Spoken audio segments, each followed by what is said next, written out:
In this SolidPLANT 2014 video, I'll be showing you spec creators catalog search. For instance, you are trying to design a specification, you need a part, you don't know what catalog it is, this is how you do it. You begin by clicking the Add Catalog button inside of your specification. This pulls up your catalog list. It shows the catalogs currently added to your spec. You can click the Search button to find some new catalogs. Here you can see our column input field. We can select any of the data columns available in the database, and we will find a value for it. In this case, I will accept the like and string values. We add the constraint.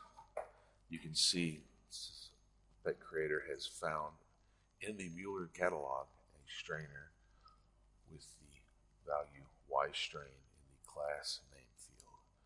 We select it with the checkbox and then hit Add Selected, and that Mueller catalog will be added to our current specification. In order to use that component, we click Add Table, and then in this case I will select a strainer table.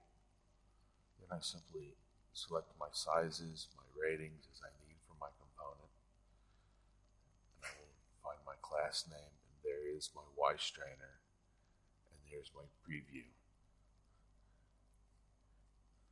If I scroll down to my preview a moment,